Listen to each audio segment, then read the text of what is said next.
Good morning sa ating lahat mga kaibigan. Andito na naman tayo sa ating usapang magmamanok po.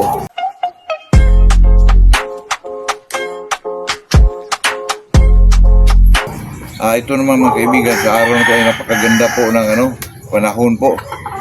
Sa atin lang mga kaibigan ay talagang makapag-share lang tayo kahit anong mga ginagawa natin dito po. Kahit sa mga usap-usap lang tayo mga kaibigan, ano man yung mapuntahan ng ating po. Ito naman sa atin mga kaibigan ay talagang usapang magmamanok lang, enjoyment lang po. Kaya dito mga kaibigan, kung may mga comment na medyo negatibo ay medyo masaktan din tayo mga kaibigan, pero okay lang naman yun sa akin mga kaibigan. Parang sa atin lang ay talagang enjoy tayong lahat po. Kasi mga kaibigan, ito namang mga pinag-usapan natin dito ay talagang tungkol lang po sa pagmamanok po. At saka itong mga mga kaibigan ay talagang mga tanong din, o kung mayroon tayong maisagot mas maganda po. Pero pag wala naman mga kaibigan, talagang hindi natin pilitin yan mga kaibigan. Pag pa tayo dyan, research pa tayo para naman, kasi itong mga tanong mga kaibigan ay makatulong din sa akin po bilang isang magmamanok. Kasi may mga tao kasi mga kaibigan na medyo malalim na po ang karanasan tungkol sa pagmamanok.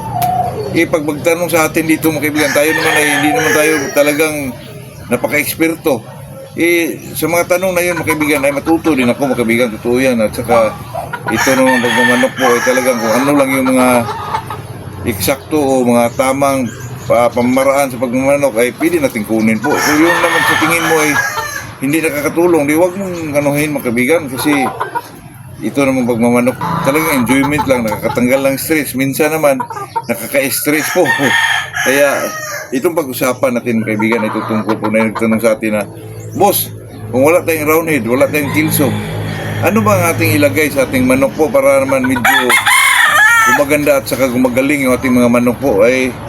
Sa mga ganyang klase mga kaibigan, lalo na pag mga limon, mga claret, mga roundhead, ay talagang magpalabas talaga yan ng medyo magagaling na manok. Tulad ng limon, talagang grabe ang cutting mga kaibigan. Dati mga kaibigan, yung mga 60s, 70s, kahit saan ka magtanong po, kahit talisay ang manok, yan, limon pa rin ang itawag mga kaibigan. Grabe kasikat yung limon dati po. Kasi maliban na magandang manok, tsaka magagaling mga kaibigan, grabe talaga yung limon mga kaibigan. Umiilag lang ng kunti, tapos kung pumalo mga kaibigan, grabe, accurate talaga yung mga cutting po. Kaya excited na ako mga kaibigan next week na paparating yung ating dukhal si limon, tsaka pares din natin ng limon 84 po. Kasi ako mga kaibigan, medyo mga kaibigan, medyo nag-ano din ako na talaga ng limon. Kasi dati pa mga kaibigan, gusto ko yun, pero hindi talaga ako nakakuha ng limon po. Totoo yan. At saka nakakita lang ako mga kaibigan, kasi may mga kaibigan din tayo na nakahawak ng mga limon. Magaling talaga. Kadalasan doon mga kaibigan ay mga street combo at saka white leg. Yun ang makuha natin mga kaibigan. Medyo medyo light lang dito. Ang kagandahan dito mga kaibigan ay ang pares niya ay yung babae na limon 84 po. Kasi yung limon 84 mga kaibigan, grabe, diin ang palo mga kaibigan, totoo yan. At saka mapares natin sa Ducalci. Siyempre, magkakapatid lang yun. Si Paing Aranita ang gumagawa ng limon 84 po. Kaya pare-pareho lang mga kaibigan. Pero mas sa tingin ko po, sabi ni Paing Aranita ay medyo madiin at malakas daw yung green legs mga kaibigan na limon. Yung tinatawag niyang limon 84 po. Kaya medyo na-excite ako mga kaibigan. Sana po ay magustuhan natin pagdating dito, kasi medyo na yun mga kaibigan, baldado lang yun. Binayaran natin yun kasi nakita natin sa video, napakagaling. Kahit baldado po, may balda na dito mga kaibigan, kasi hindi dapat yun ilaban mga kaibigan. Kaso lang, yung mga yung mga nag-handler doon ay talagang napakakati ng mga kamay po. Talagang inilaban mga kaibigan sa exam po. Buti na lang nanalo mga kaibigan, 2 bisis na, kaya nagkabalda siya mga kaibigan dito sa pakpak po. Hindi ko lang alam kung makalipad ba yun o ano. Tingnan na lang natin mga kaibigan pagdating dito po. Sa atin mga kaibigan, balik tayo sa pinag-usapan natin na ano ba dapat gawin kung wala kang mga roundhead, wala kang kilso, wala kang mga limon. Kasi naman mga kaibigan, hindi naman natin pagkailayo na ang mga manok ngayon mga kaibigan ay talagang napakamahal na po. Biruin mo mga kaibigan, yung sa mga, lalo na sa Sukmed mga kaibigan, social media po, ay talagang tayo lang siguro ang pinakababa mga kaibigan, totoo yan. At saka marami nag-abang sa atin kasi nakapiston tayo doon. baka makakuha pa tayo ng ibang bloodline kasi mga kaibigan, kawawa itong mga kapwa natin magmamanok yung iba. Katulad ko rin dati mga kaibigan na talagang naghangad ako na makakuha ng talagang may presyo na manok. Hindi talaga pwede po kasi nag-rinse yun sa mga 25,000, 30,000. Nakakuha lang ako dati mga kaibigan sa red. Kasi may sakyan ako dati na medyo hindi natin nakaya mga kaibigan, bininta natin. Yun ang pinabakod ko dito at saka binili ko ng isang broodcock na yung golden boy mga kaibigan. Kaya nagkaganon tayo po, pero kung talagang wala yun mga kaibigan, hindi tayo siguro. Hindi tayo makabili kasi biruin mga kaibigan, 45,000. Parang bahay na yun mga kaibigan, totoo yan. Bahay na yun, yung mga light materials na grabe talaga yung mga manok na ngayon mga kaibigan. Kahit sa mga maghanap sa social media mga kaibigan, yung mga gilid-gilid din, nag-rinse na din mga kaibigan, mga 15K po, nako.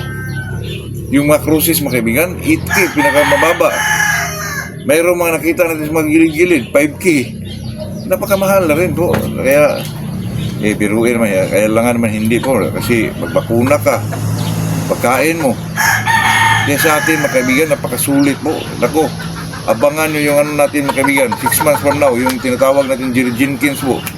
So makauna lang mga kaibigan, katulad din sa mga pisuhan ko po. Pinadala lang yun sa may-ari kasi alam niya, nagbablog tayo. Pero ako naman mga kaibigan, dahil talaga honest po ako mga kaibigan, ay talagang galing talaga doon. At saka ako mismo, kumukuha din ako ng isa mga kaibigan. Tapos pinadala lang tayo ng siguro mga 5, 6. Para pang giveaways yung mga kaibigan, hindi giveaways mga kaibigan na pamimigay. Giveaways sa mga ating kaibigan o mga taga-subscribe natin na medyo ibigay natin ng mababang presyo po sa may-ari doon mga kaibigan. Kaya gusto ko para pariha din tayo ng pariha tayo ng gagamitin broodcock mga kaibigan. Jerry Jenkins sa sweater yun mga kaibigan, abangan nyo po. Medyo malapit-lapit na po, mga ugo siguro yun. Kasi 6 months Abangan natin yun mga kaibigan para may pamahagi din natin sa pinakamurang halaga po. Totoo yan, bandirado, may mga punkanis dito, nako, napakaganda po. Balik tayo sa usapan natin mga kaibigan. Kung wala tayong makilso, wala tayong roundhead, wala tayong limon, ano ang dapat natin gawin na para ipasok natin sa ating manok na medyo gumagaling din po?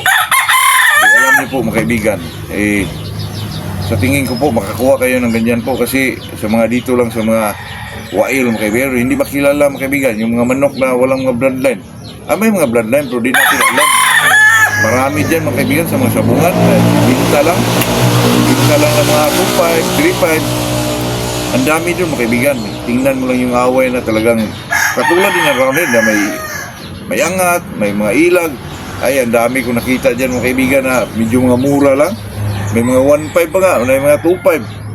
Pag yun ang may pasok mo sa manok mo na may mga palo, ay talagang mag-improve yun mga kaibigan, totoo yan. Hindi naman sa lahat ng panahon mga kaibigan na yung may mga bloodline talaga. Dati, katulad yung mga Walter Kilso, hindi naman yan magaling dati mga kaibigan. Ito lang si Walter Kilso po.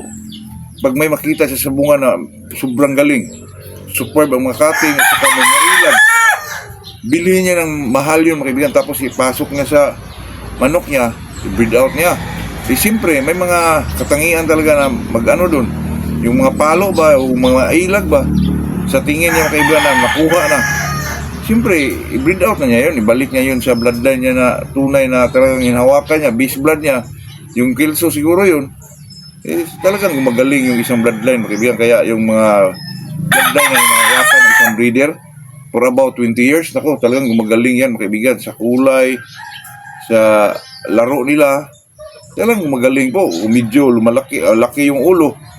Magpili yun mga kaibigan, through selection Pinakamalit na ulo talaga yung kunin. Yung pinakamanipis na mga paa. Tapos balik na naman sa base blood niya. Ay talagang gumagaling, gumaganda pa. Kaya ang manok mga kaibigan na medyo will breed talaga. Yung inaano talaga sa breeder na talagang base blood niya.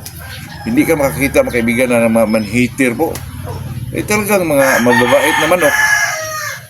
Bihira lang yung malabas na ganoon mga kaibigan kasi magsilik sila doon mga kaibigan, through selection. Alam nga naman, magsilik ka ng medyo matatapang, medyo man-hater. Hindi lang malabas din doon sa mga offspring mga kaibigan na talagang man-hater din. Kaya pag ang isang manok mga kaibigan will breed po, ibig sabihin mga kaibigan na nahawakan na isang breeder na binibreed talaga niya.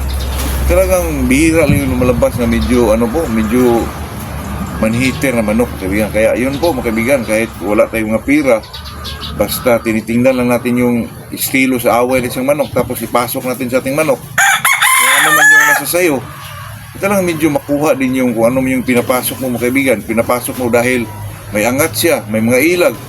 Talagang lumalabas din dun mga kaibigan. Kaya pag nakita mo na doon ng ganon, pwede mo nang i-maintain yung mga kaibigan. Saka yun ang gamitin mo. Hindi naman kaibigan na talagang mag-alaga tayo, may mga bloodline talaga. Kasi dati mga kaibigan, wala namang mga bloodline yan. Yung medyo lumalakas na yan sa social media po, na medyo lalo na itong yung mga bata na ngayon ay talagang naghanap na ng mga bloodline. Maganda naman yun mga kaibigan, kasi doon kasi sa isang bloodline mga kaibigan, matukoy man talaga kung ano yung mga hinahanap mo sa isang manok. Kung gusto mo ng mga medyo may mga ilag, may mga angat, doon ka sa Kelso, doon ka sa Roundhead. Gusto mo na may mga superb na cutting, talagang pandiin na palo, ay doon ka sa Gilmore mga kaibigan, di ba? Padali mo lang, gusto ko ganitong manok, gusto ko maganda ang manok ko, maganda ang angat, maganda ang ilag, kuha ko ng Roundhead. Gusto. Maghanap ka ng mga brother breeder ba, na medyo nakakamura ka po. Kasi hindi naman ibig sabihin mura ito ay masama na yung mga laban na isang manok. Hindi naman ganun mga kaibigan. May mga breeder naman talaga na kahit mga mura lang yung mga nila, sinishare nila, ay may mga pa rin, may mga bloodline talaga. At saka pag sa social media mga kaibigan, makita mo naman yung kung saan nila nakuha yun, kung saan nila kinuha. Kahit mga naipasa na, pero kahit naipasa mga kaibigan, tingnan mo rin kung legit ba itong breeder na to, totoo ba yun, saka marunong mo siyang mag-breed. Kasi pag hindi natin alam mga kaibigan, may mga tao kasi hindi talaga may wasan yan, sabihin ito ay Boston, tapos na-cross na pala ng isang bisis, 3-4 na pala siya sa isang Boston. Pangit naman yun, kasi tayo naman mga kaibigan bilang isang magmamano po, minsan pag wala talaga tayong pira, gusto natin mag-inbreed, tapos ang ini-inbreed mo hindi pala yun ang nasa isip mo.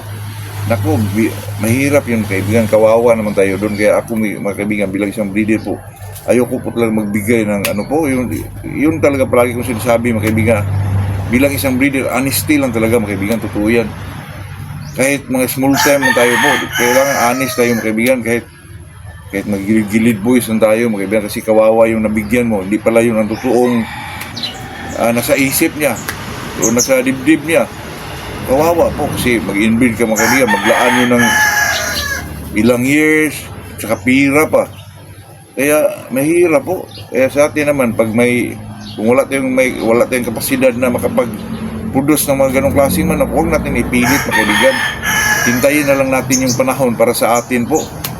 Kaya katulad natin, ay medyo tayo mga kaibigan, marami tayong mga kaibigan sa Mindanao pa. Kaya nakuha natin yung Shilton Roundhead mga kaibigan, gusto ko i-develop yan. Kasi gusto ko i-match talaga sila sa Golden Boy po. May mga cruises na tayo mga kaibigan sa Shilton saka Golden Boy. Pero pinapapisa pa natin, hindi pa natin alam kung ilan ang mapisa po. Saka tingnan natin mga kaibigan, kasi ang Shilton maganda naman yung mga balahibo niya. Maganda naman purma niya kahit malaki siya. Saka pinaris natin dun sa Madong Edwin na Golden Boy na medyo malaking manok din. Bulto din. Ay talagang makikita tayo dyan ng mga palo na talagang legit po. Kaya yun po mga kaibigan, ay kung wala naman tayong pira, wala tayong pambili ng dyan, maghanap na lang tayong mga kaibigan dito sa paligid lang natin, yung mga magagaling na manok. Kasi yung mga cruises naman ng manok mga kaibigan, makikita naman tayo dyan ng mga medyo magagaling po, may mga cutting talaga, at saka may mga ilag. Ang daming bisis ko na dyan mga kaibigan, nakikita po. Kasi itong mga cruises na manok mga kaibigan, kahit sa mga labas, bumili ka ng 1.5, 2.5, hindi mo alam, napasukan na yan ng mga Roundhead. Di lang natin alam, kasi yung nag-breed yan, katulad din natin dati na hindi na makialam sa kung anong bloodline yan, mga kaibigan. Nakita lang na medyo maganda yung pormahan. Kasi sa labas mga kaibigan, kahit mga ilang bisis yan na i-cross, may mga manok pa rin mga kaibigan na tingnan mo talaga napaka-hybrid po. Yung luwa-luwa yung isang mata, at saka bulto yung katawan. Ang dami kong nakitang ganun mga kaibigan, kahit walang bloodline po. Sabihin mo, tanong mo sa may-ari nga anong bloodline dyan, hindi niya alam. Wala kang magawa doon, di ba? kung nag-breed ka ng sweater, kung sweater mga kaibigan, ang daming sweater sa labas po na talagang pormahan sweater talaga, pero hindi nila alam kung saan galing po. Kaya tayo, bilang isang breeder o talagang maglaban lang ka lang, hindi ka nag-commercial ng mga manok, pwede ka maghanap dyan mga kaibigan ng medyo magagaling po. Ang dami kong nakita dyan mga kaibigan, na tag 1.5 lang, tag 2.5 lang, napakagaling.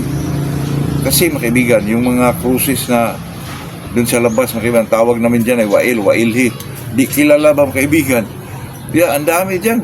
Yan nga makita natin sa mga social media, dun sa mga Lipa, Batangas, na mga parang mga mga kaibigan, dito sa mga anong tawag dyan sa kanila, yung mga lang ba, sa labas lang. May makita kang 2.5 bigyan, napakaganda po. Pero di lang natin alam kung anong tunay na bloodline mga kaibigan. Yun ang mahirap doon, di mo masundan. Kung magaling siya, tapos paglaban, ilang bisis nanalo, hindi mo maulit mga kaibigan kasi di mo alam ang bloodline eh. Yan pinaka-best gawin dyan, pasukan mo ng mga totoong bloodline na roundhead, mga kilso, gano'n, nagkaroon lalong gumagaling po. Pero sa ating topic mga kaibigan, kung wala tayong pira, wala tayong source, kung paano tayo makapag-produce ng mga magagaling na manok, kasi doon lang talaga natin yan makita sa mga roundhead, kilso, limon, doon lang talaga. Pero ang problema dyan, napakamahal na po. Lalo na sa social media, mga kaibigan. Lalo na pag pumupunta ka talaga sa mga farm. Nako, nag-range na yan, mga kaibigan, sa 45,000, 50,000. Saan tayo maghanap dyan, mga kaibigan, di ba? Kung walang ang solusyon talaga dyan, mga kaibigan, maghanap ka na lang dito sa paligid po. Kung hindi naman tayo nag-commercial, gusto lang talaga natin makapag-produce ng magaling na manok. Kung may kaibigan ka bang meron siyang marounded o talagang huwag mo siyang mga kaibigan, talaga kaibiganin mo ng gusto para mabigyan ka po. Kasi itong pagmamanok talaga mga kaibigan, pag mabuting tao ka lang, madali ka lang makakuha ng mga ganyan po. Kung pag video, may ka rin, pride ka rin, mahirap ka makuha dyan mga kaibigan. Pero pag marunong kang mga kaibigan, yung talagang marunong kang sa Bisaya pa magdaig ba, mag-appreciate, ay talagang makakuha ka rin ng mga ganun kahit sa mga big time para mga kaibigan. Kung nakakaibiganin mo, tapos magaling ka mag-appreciate kung ano man yung nasa kanya, ay talagang makakuha ka rin mga kaibigan. Pero pag mas marunong ka pas may-ari, nako, nahirapan ka dyan mga kaibigan. Kaya bilang isang magmamanok po, yun lang talaga ang ating advice dyan, na kahit sa magigilid lang sa paligid natin, makakuha pa rin tayo ng magaling na manok mga kaibigan. Through selection pa rin po. Selection pa rin, kahit hindi breeding natin ha. Kasi marami naman dyan mga kaibigan na bininta lang ng 1.5, 2.5, 2,000. Makakuha ka ng mga galing po. Pero hindi mo lang masundan mga kaibigan, kasi di mo alam talaga kung anong mga bloodline yun. Pero yun lang ang solusyon mga kaibigan. Hindi naman tayo nag-commercial. Kung hindi ka commercial breeder, lang talaga, maglabang ka lang talaga. Mahirapan din sila mga kaibigan, lalo na pag marunong ka sa conditioning. Nako, lalo na pag alam mo yung mga multivitamins mga kaibigan, kahit kantsawa na tayo dyan, okay lang yun mga kaibigan. Huwag niyong pakinggan po. Pakinggan nyo na sa dibdib po mga kaibigan. Hindi naman sila ang matalo, tayo naman, di ba? Kaya tingnan nyo lang ang manok nyo, lalo na pag mag-hidnacking na, nako, napakasaya natin dyan mga kaibigan, totoo yan. Palagi kong sinasabi dyan dati mga kaibigan, na ipakita ko yung hidnacking. Wala pa akong gusto ko talaga mga kaibigan na makikita dito sa kung mag-hinaki isang manok para malaman nyo kung ano yun mga kaibigan. Pag medyo malaki-laki na dito, kasi may mga material dito, mga pure Gulinboy po, kasi hindi nakuha lahat. Kaya may share din natin yan sa mga magagandang presyo mga kaibigan. Kaya yun lang po, ito lang may share natin sa araw na to. Ito po si Macau, ito po ay yung kasangga, lalo na sa mga murang manok po. Totoo yan, magilid-gilid boys na presyo mga kaibigan. Kaya magandang umaga sa ating lahat po.